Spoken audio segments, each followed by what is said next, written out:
Good evening, friends. Welcome back. Welcome back once again.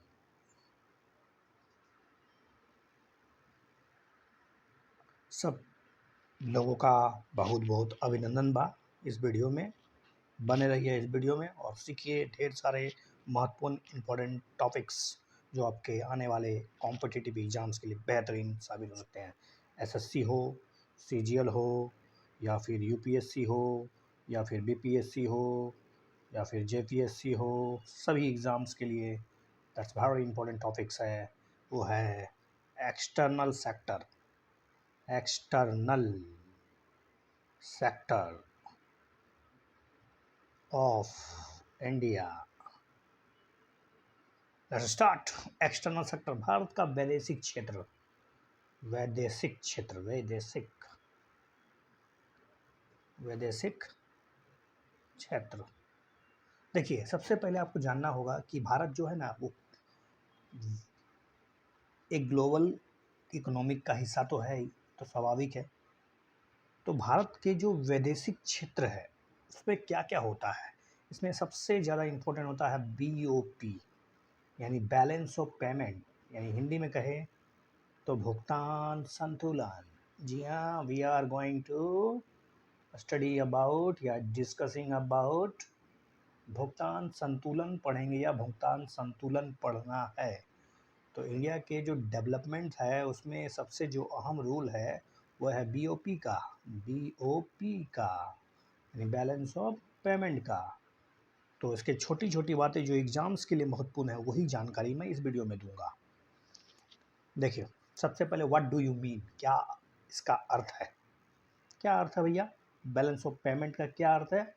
देखिए, एक देश के निवासियों का विश्व के जो अन्य देश हैं, अगर आप किसी एक देश ए ले रहे हैं और बहुत सी देश है B C D E F G और भी, तो एक देश के निवासियों का विश्व के तमाम देशों के साथ एक वर्ष के दरमियान जो कुछ भी खरीद बिक्री लेन देन आर्थिक, ठीक है, लेन देन जिसमें वस्तु हो सकता है, सेवा हो सकता है, आय हो सकता है, ठीक है, एक्सपोर्ट इंपोर्ट, आयात निर्यात, ठीक है, स्टॉक बॉन्ड्स मशीन प्लांट, निवेश इन्वेस्टमेंट, सब कुछ अगर एक मतलब एक तरह से एक खाता में लिख दिया जाए तो उसी को कहते हैं। ओवरऑल कह सकते हैं कि आप अगर इसको एक देश का जो भुगतान संतुलन है यानी बीओपी जो है वो वास्तव में उस देश के निवासी और विदेशियों के जो निवासी हैं उनके बीच किया गया एक तरह से आर्थिक सौदा का एक तरह से बेहतर ढंग से डिस्ट्रीब्यूटेड किया गया, एक क्रमबद्ध ढंग से लिखा गया लेखा है, जिसमें क्रेडिट साइड भी होता है, ठीक है, और एक साइड डेबिट होता है, ठीक है। तो क्रेडिट और डेबिट दोनों होगा इसमें। तो एगो प्रवेश करेगा, एगो इधर से प्रवेश करेगा, एगो इधर से प्रवेश करेगा, एगो इधर से प्रवेश करेगा, हो सकता है इस देश में और यहाँ से कुछ जा भी रहा हो, ठीक है।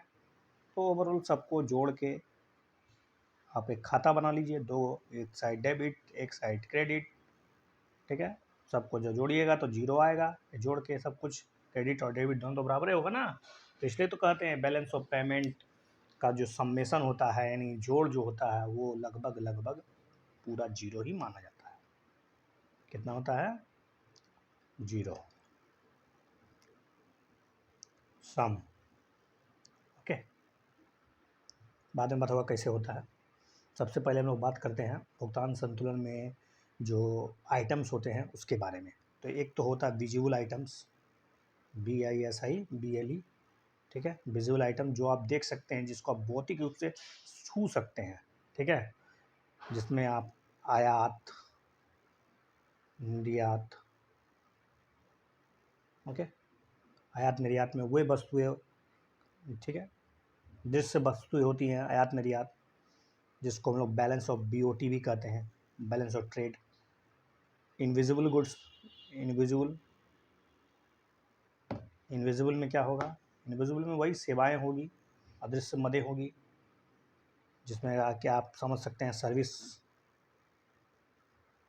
अकाउंट से संबंधित जो कुछ भी लिखा जाएगा उसको अदृश्य मद कहते हैं, जिसमें कि आप बैंक और जो फाइनेंशियल संस्थाएं होती हैं, बीमा कंपनियां हैं, जहाजरानी, एयरलाइंस, उसके द्वारा प्राप्त किया गया जितना प्रकार का पैसा होता है, आप जितने प्रकार का सर्विस आप देखते हैं, चाहे डॉक्टरी सर्विस हो, शिक्षा सर्विस हो, ओवरऑल। इसके अलावा आप जानते हैं कि बाहर से जो विद्यार्थी या यहाँ के जो विद्यार्थी विदेश में पढ़ने जाते हैं, या फिर दूतावास में जो कर्मचारी काम कर रहे हैं, राजनीतिकों के द्वारा प्रयोग की गई सेवाएं या प्राप्त किया गया जो अनुदान है या भुगतान है, इसके अलावा ब्याज, लाभांश, रॉयल्टी भी मिलता है, पता होगा आपको, रॉयल्टी, ध्यान रहे, रॉयल्टी, ये सब जो है ना, ये सब अदृश्य मदें हैं, इनविजिबल गुड्स है। ओके, तब बात करेंगे हम लोग चालू खाता का। बैलेंस ऑफ पेमेंट में एक अहम घटक होता है चालू खाता। ये आपका जो बैंक होता है वो खाता की बात नहीं हो रही, ये पूरे विश्व, पूरे भारत और किसी भी एक देश का, विश्व के जो अन्य जो देश है उसके साथ जो लेन देन होता है उसमें से एक खाता होता है, वो है चालू खाता। तो चालू खाता में, जिसको हम लोग दृश्य खाता भी कह सकते हैं, व्यापार खाता भी कह सकते हैं, अदृश्य खाता, दोनों चीज़ का मिला जुला होता है। मतलब इसमें दृश्य अदृश्य जोड़ दीजिए, दृश्य प्लस अदृश्य, ठीक है, यानी आयात निर्यात के अलावा और भी जो कुछ आपने अभी सुना, जितने प्रकार की जो अदृश्य मदें होती हैं, चाहे सेवाएं हो, चाहे रेमिटेंस हो, चाहे पर्यटक के द्वारा खरीदा गया, बिक्री किया गया, चालू। सबसे बड़ी बात इसमें क्या होता है, एक पक्षीय हस्तांतरण भी आता है, एक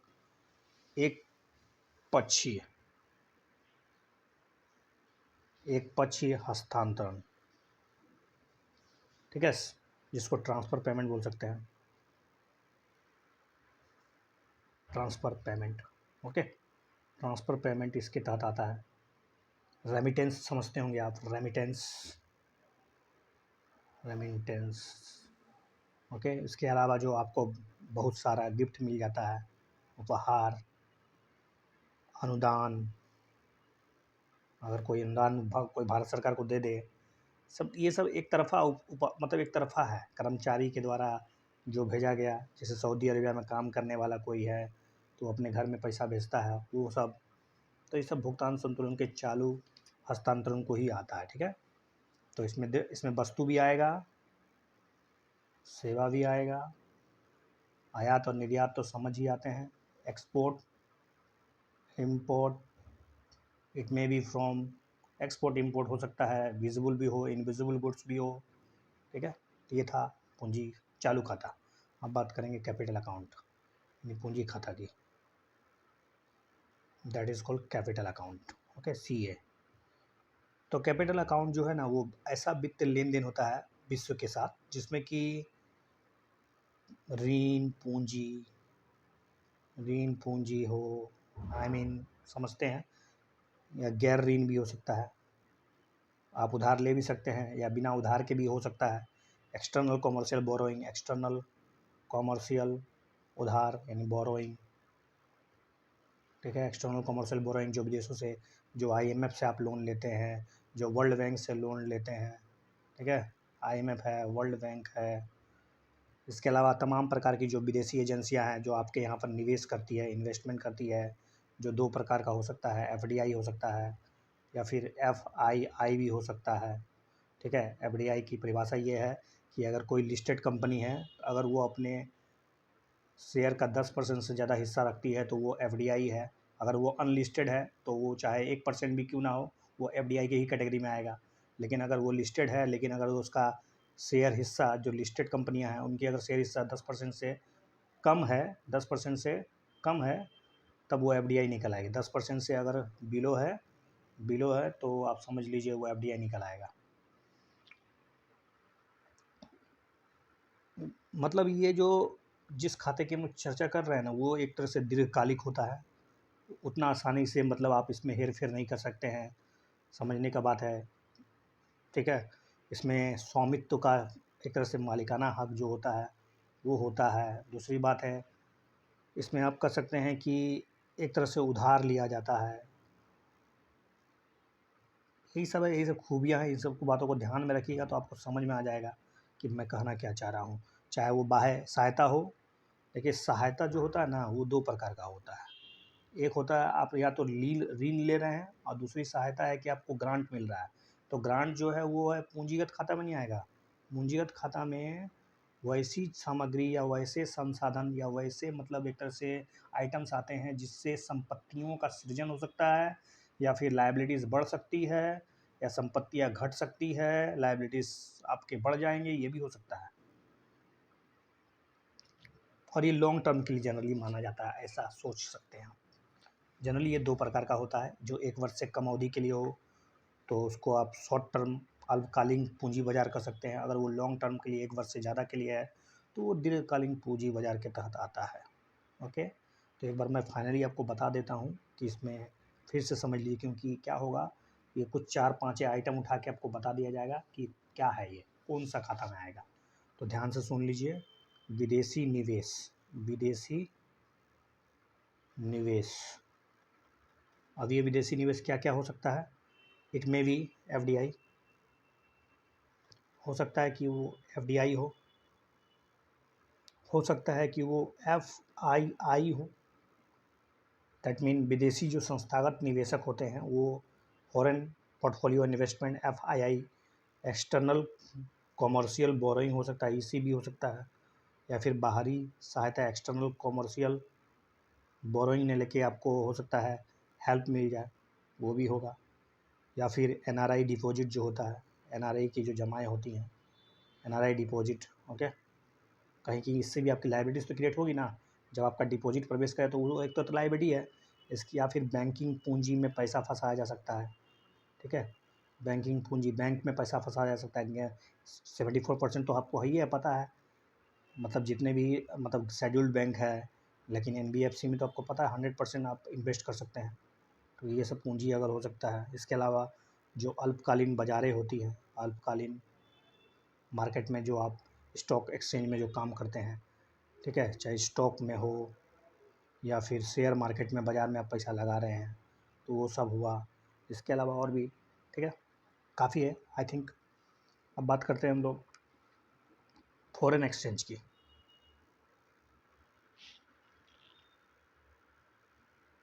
फॉरेन एक्सचेंज रिजर्व, ये फॉरेन एक्सचेंज रिजर्व क्या है, इसको आप समझ लीजिए विदेशी विनिमय कोष। विदेशी विनिमय कोष,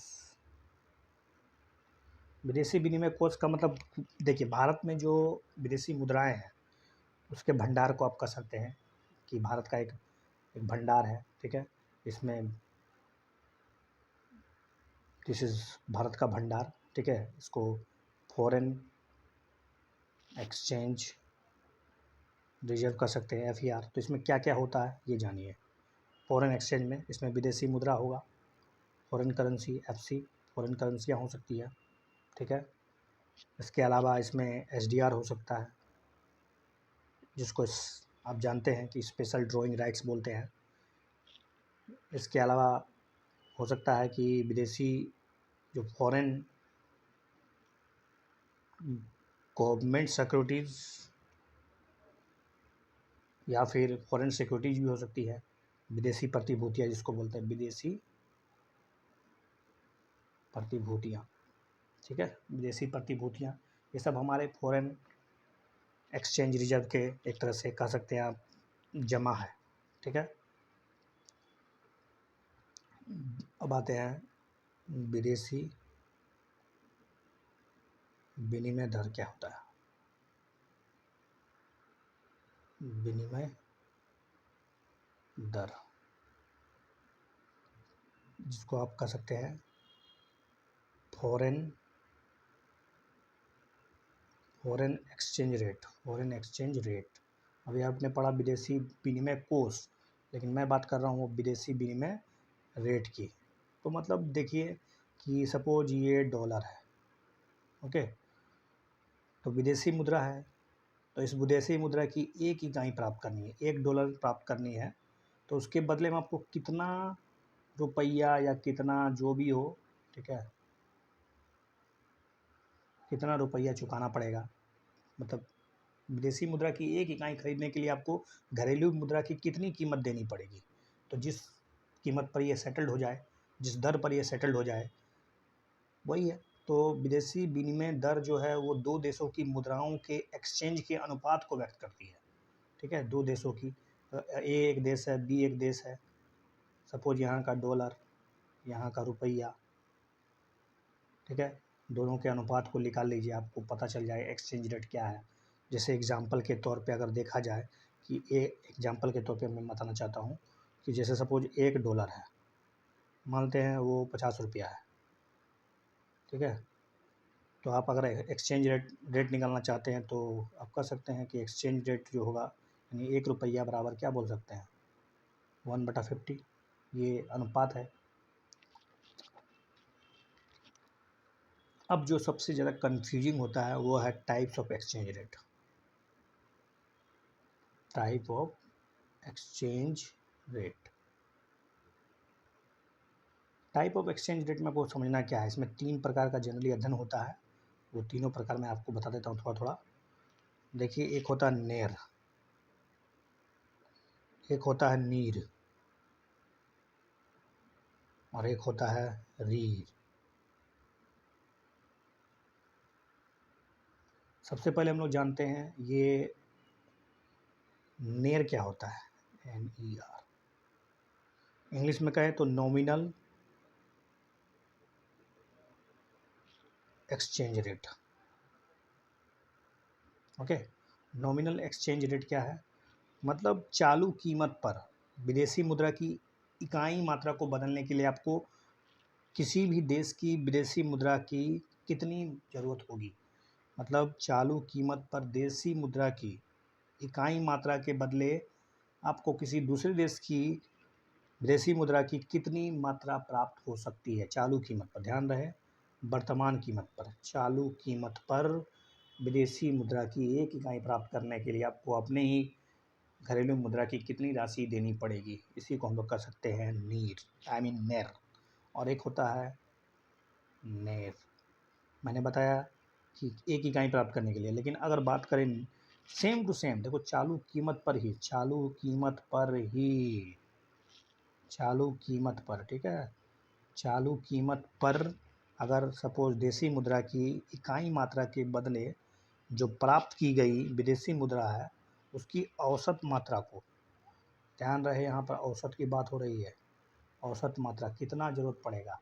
मतलब एक विदेशी मुद्रा की इकाई को खरीदने के लिए देशी मुद्रा की कितनी ज़रूरत, कितनी औसत पड़ेगी आपको, औसत ओवरऑल कितनी ज़रूरत। देशी मुद्रा की एक यूनिट के बदले प्राप्त की गई विदेशी मुद्रा की जो औसत मात्रा हो उसी को हम लोग नीर कहते हैं। लेकिन रीर में क्या है, रीर में जो है ना, यहाँ पर आप रियल समझ लीजिए। रियल मतलब एक आधार वर्ष फिक्स्ड होगा, ठीक है, चाल मतलब उसमें इन्फ्लेशन का इफेक्ट नहीं होगा, इन्फ्लेशन को उसमें इंक्लूड नहीं किया जाएगा, और उस समय स्थिर कीमत की बात होगी, स्थिर कीमत पर, ठीक है, स्थिर कीमत पर। रियल में जब भी बात होगा तो स्थिर कीमत होगा। तो स्थिर कीमत मतलब होता है कि स्थिर कीमत पर अगर आपको देशी मुद्रा की इकाई मात्रा के बदले एक इकाई, अगर आपके पास 1 यूनिट देशी मुद्रा है तो उसके बदले विदेशी मुद्राओं की औसत मात्रा को हुई हम लोग कह सकते हैं रियल इफेक्टिव एक्सचेंज रेट। तो आरबीआई जो है वो रीर और नीर, ठीक है, रीर और कह सकते हैं रीर, इसी का प्रयोग करता है अपने मतलब नीति विश्लेषण, एक्सचेंज रेट के सिस्टम को समझने, उसको मतलब बैलेंस करने के लिए।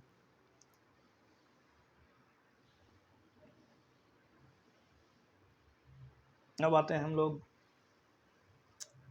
Exchange rate system, exchange rate system in India. Exchange rate system ERS India में क्या है। देखिए, सबसे पहले क्या है, एक होता है stable exchange rate system, stable, stable exchange rate system. Stable मतलब स्थिर, स्थिर विनिमय दर जो होता है ना, स्थिर विनिमय दर या विनिमय सिस्टम, ये एक तरह से आप समझ लीजिए इसका निर्धारण, इसका निर्धारक कौन होता है? इसका निर्धारक जान लीजिए गवर्नमेंट होती है या फिर केंद्र बैंक होता है, सेंट्रल बैंक, स्थिर विनिमय दर में। और इससे संबंधित एक कंसेप्ट है अवमूल्यन। ठीक है, जब कभी भी आपको अवमूल्यन दिखे, यानी आपको वैल्यूएशन, ए वैल्यूएशन बोलिए, डी वैल्यूएशन बोलिए, डी वैल्यूएशन, डी वैल्यूएशन, इसका कंसेप्ट सीधा सीधा स्थिर विनिमय से ही जुड़ा हुआ है। तो स्थिर विनिमय प्रणाली के माध्यम से क्या होता है, विनिमय दरों में जानबूझकर, ध्यान रहे, जानबूझकर सरकार के द्वारा स्थिर विनिमय प्रणाली का इस्तेमाल किया जाता है और अपनी मुद्राओं के जो मूल्य होते हैं, ठीक है, उसको गिरा दिया जाता है। एक होता है gold exchange rate system, gold exchange rate. Gold exchange rate क्या होता है? गोल्ड एक्सचेंज रेट का मतलब है कि इसमें जो अलग अलग देशों की जो करेंसियाँ होती हैं उसके बीच एक समता स्थापित करने के लिए एक मतलब स्वर्ण को स्टैंडर्ड मान लिया जाता है। ठीक है, तो बहुत सी देश की जो एक बास्केट होती है उसमें ढेर सारी मुद्राएं होती हैं, उसको बराबर कर दिया जाता है किसी एक निश्चित वैल्यू के गोल्ड से, तब उसको हम कहते हैं कि इसको गोल्ड स्टैंडर्ड सिस्टम कहा जा सकता है। इसके साथ ही साथ एक था Bretton Woods, Bretton Woods system, Bretton Woods system. ठीक है, ब्रेटन वुड्स सिस्टम में था कि आपको पता होगा ब्रेटन वुड्स सिस्टम के तहत वर्ल्ड बैंक और IMF की स्थापना हुई। आज़ादी मतलब I mean world bank, world second world war, आपको पता होगा वर्ल्ड वार 2 1945 में समाप्त होता है। उसके बाद ब्रेटन वुड्स कॉन्फ्रेंस होता है, उसके बाद वर्ल्ड बैंक और IMF की स्थापना होती है। विदेशियों का मतलब एक तरह से प्रभुत्व होता है इसमें। उन्होंने क्या किया कि विभिन्न जो विश्व के जो अलग अलग करेंसियाँ होती हैं उन सभी करेंसियों को मतलब एक मानक मुद्रा, मतलब एक निश्चित मुद्रा के साथ उसको जोड़ दिया जाता है। खास करके अगर मान सकते हैं कि डॉलर को, ठीक है, डॉलर को सोना के साथ मतलब कंपेयर कर दिया जाता है, उसके साथ उसको मूल्य उसको निर्धारित कर देती है। जैसे कि 1 ग्राम सोना का मतलब 1 ग्राम गोल्ड है, तो उसका मतलब समझ $50 या जो भी डॉलर हो, उससे उसको मतलब एक निश्चित करेंसी से उसको बांध दिया जाता है। ये उतना इम्पोर्टेंट नहीं था, लेकिन अब जो बताने जा रहा हूँ जैसे कि वो इम्पोर्टेंट है। जैसे floating rate system, floating exchange rate system. ठीक है, फ्लोटिंग एक्सचेंज रेट सिस्टम में क्या होता है, जो आप समझ सकते हैं कि इसमें विनिमय दर यानी एक्सचेंज रेट का निर्धारण, एक्सचेंज रेट का अगर निर्धारण जो हो वो डिमांड और सप्लाई, ठीक है, डिमांड और सप्लाई के द्वारा यानी मार्केट फोर्स के द्वारा कंट्रोल हो, तो आप उसको कह सकते हैं floating exchange rate system. Floating exchange rate system में मुद्रा का मूल्य या तो ऊंचा हो सकता है या गिर सकता है। तो ऐसी प्रणाली जिसमें मुद्रा का मूल्य बढ़ जाए फ्लोटिंग रेट सिस्टम में, तो उसको एप्रिसिएशन ऑफ मनी कहते हैं। एप्रिसिएशन, अगर घट जाए तो depreciation. Okay, with respect to some other fixed currency, किसी एक मानक मुद्रा के रिस्पेक्ट में अगर किसी मुद्रा का वैल्यू अगर गिर रहा है, जैसे डॉलर के रिस्पेक्ट में भारतीय मुद्रा का मूल्य गिरता है, तो वो मार्केट फोर्स के तहत होता है, तो उसको डेप्रिसिएशन कहते हैं। और मार्केट फोर्स अगर कंट्रोल कर नहीं रहा है, बल्कि इसको सरकार अगर कंट्रोल कर रही है, जानबूझकर इसको गिरा रही है, तो वहाँ पर हम लोग डिवैल्यूएशन का इस्तेमाल करते हैं।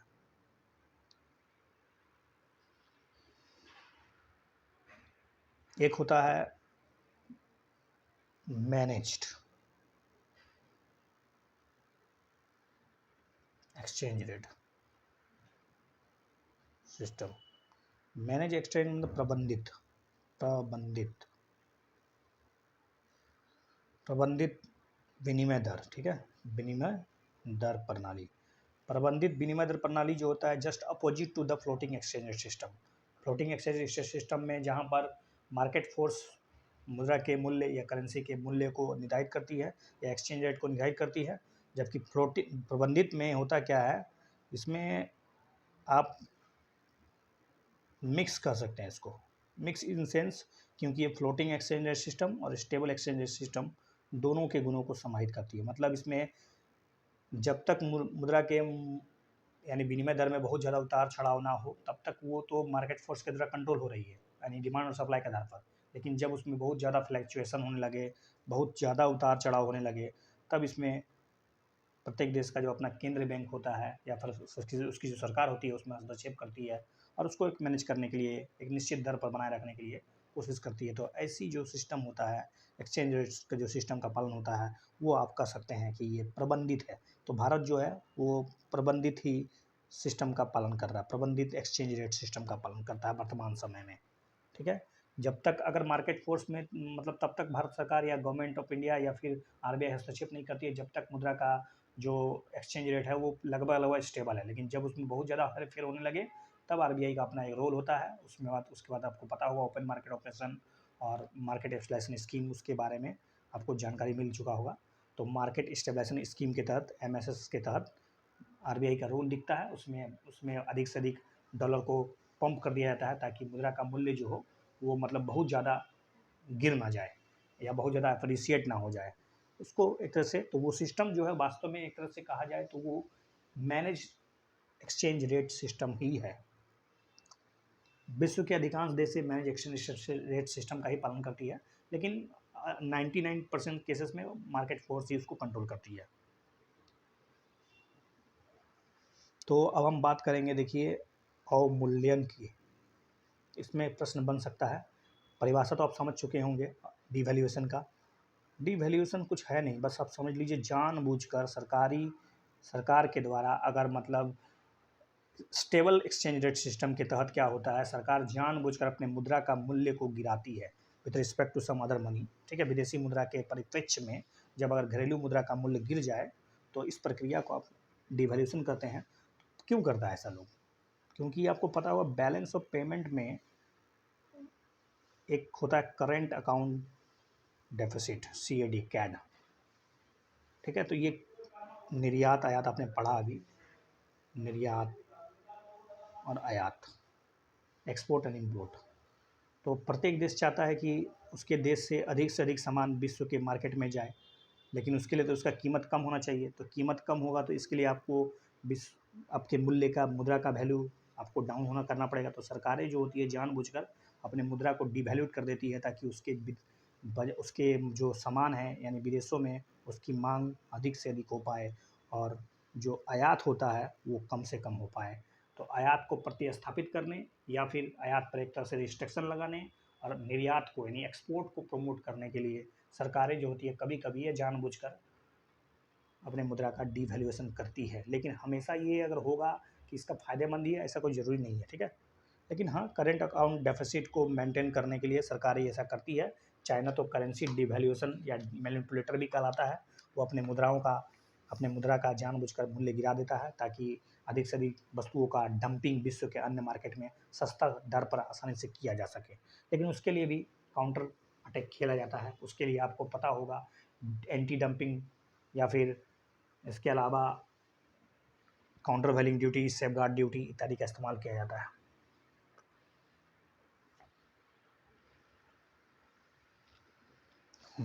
ये तो बात अब समझ में आ गया। अब हम बात करते हैं विदेशी मुद्रा भंडार की।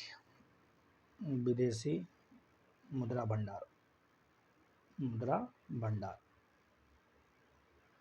जिसको हम लोग इंग्लिश में कहते हैं फॉरेन एक्सचेंज रिजर्व। अभी अभी तो बताया था मैंने फॉरेन एक्सचेंज रिजर्व के बारे में। तो इसमें आप जान लीजिए, इसमें 4 चीज़ होता है। एक होता है विदेशी संपत्ति। ठीक है, विदेशी संपत्ति होती है। विदेशी परिसंपत्ति का मतलब उसमें विदेशी कंपनियों के शेयर हो सकते हैं, डिवेंचर हो सकता है, बॉन्ड हो सकता है, विदेशी मुद्रा हो सकता है, उसके अलावा गोल्ड, उसके अलावा SDR, IMF के पास जो SDR रखा जाता है, और फाइनली जो होता है आप रिजर्व ट्रेंच भी देख सकते हैं। रिजर्व ट्रेंच, ये पूछा गया था रिजर्व ट्रेंच किससे जुड़ा हुआ है। छोटी छोटी बातें अगर आप जान गए तो बस काम है। रिजर्व ट्रेंच, ठीक है, ये रिजर्व ट्रेंच किससे जुड़ा हुआ है पूछा गया था UPSC में। तो ये आप समझ लीजिए आपके विदेशी मुद्रा भंडार का हिस्सा है, चौथा हिस्सा। ओके, तो अब एसडीआर की बात कर लेते हैं। इसके बारे में पूछा जा सकता है कि एसडीआर क्या है, क्या एसडीआर रुपया है, मुद्रा है। आईएमएफ इसको 1969 से इसको रेगुलेट कर रहा है एसडीआर।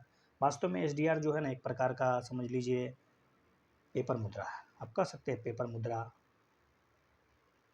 ठीक है, या फिर कृत्रिम मुद्रा, आर्टिफिशियल मनी, कृत्रिम मुद्रा भी कह सकते हैं इसको आप,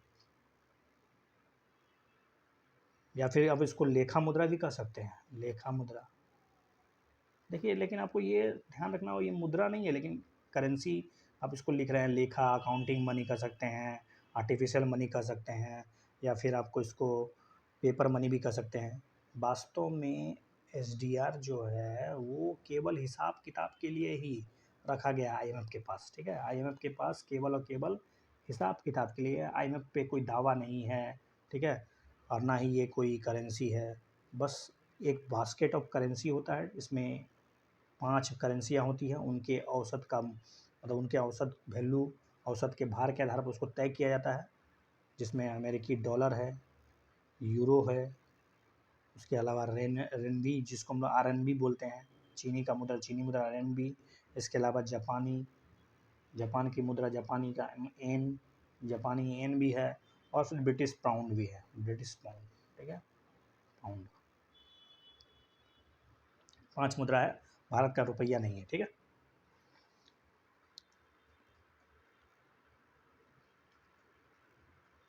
तो thank you watching this video. देखते रहिए, लगातार इस वीडियो को प्रसार कीजिए। आपका सहयोग मिला तो मैं इस तरह से और भी बेहतरीन वीडियो बनाने की और आपको ज्ञान देने की कोशिश करूँगा। धन्यवाद for watching this video once again. Thanks a lot.